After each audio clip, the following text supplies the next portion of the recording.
Assalamualaikum warahmatullahi wabarakatuh. Yang pertama adalah pengertian bahasa. Bahasa adalah salah satu bentuk komunikasi manusia. Manusia merupakan makhluk sosial yang harus berinteraksi dengan sesamanya dalam memenuhi kebutuhan hidup. Karena itu, manusia tidak mungkin bisa hidup sendiri tanpa berinteraksi dengan orang lain. Sementara pengertian bahasa adalah sistem komunikasi manusia yang dinyatakan melalui susunan suara atau ungkapan tulis yang untuk membentuk satuan yang lebih besar seperti morfem, kata, dan kalimat. Nah, di sini bahasa dipandang sebagai suatu konstruksi yang dibentuk melalui fungsi dan sistem secara simultan. Yang pertama adalah bahasa adalah sebuah sistem, yang kedua berwujud lambang, yang ketiga berupa bunyi, yang keempat bersifat arbitar, yang kelima bermakna, dan masih banyak lagi. Nomor 2 yaitu bahasa pada spesies manusia telah menjadi topik perdebatan para ahli selama beberapa abad. Walaupun begitu, tidak ada kesepakatan umum mengenai kapan dan umur bahasa manusia secara pasti. Salah satu permasalahan yang membuat topik sangat sulit dikaji adalah kurangnya bukti langsung. Akibatnya, para ahli yang ingin meneliti asal mula bahasa harus menarik kesimpulan berdasarkan bukti-bukti lain seperti catatan-catatan fosil atau bukti-bukti arkeologis. Keberagaman bahasa kontemporer, kajian akuisisi bahasa. Secara umum, ada kesepakatan bahwa asal mula bahasa manusia berkaitan erat dengan asal-usul perilaku manusia modern. Namun, terdapat beberapa pendapat mengenai implikasi-implikasi dan keterangan hubungan keduanya. Yang ketiga adalah bahasa ibu.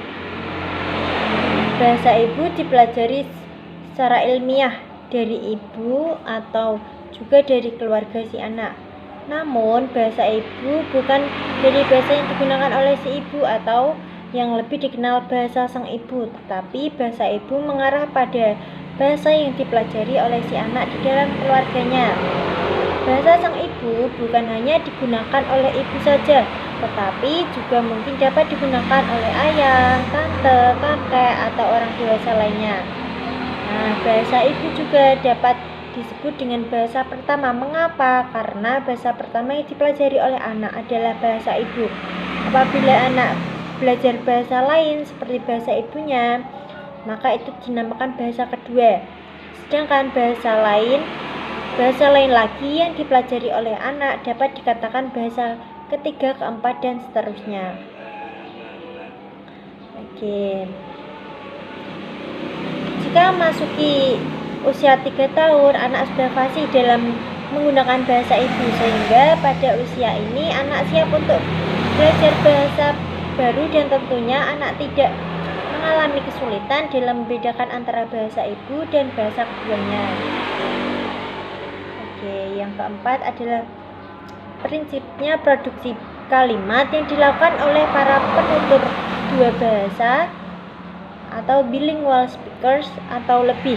Misalnya anak yang berasal dari keluarga kawin campur di mana ayah dan ibunya berbeda etnis akan melalui tahapan yang sama dalam proses produksi kalimat seperti pada penutur satu bahasa. Yang membedakan kedua penutur ini adalah bahwa pada penutur dua bahasa terjalin alih kode switching yang dimulai pada tahap pemilihan bentuk kata lexical selection sampai pada tahap terakhir di mana artikulasi dianjurkan diujarkan. Nah, yang kelima adalah perubahan bahasa. Bahasa Inggris language change adalah proses perubahan yang terjadi dalam elemen kebahasaan seiring berjalannya waktu. Yang pertama, perubahan bahasa merupakan subdisiplin ilmu dari linguistik komparatif.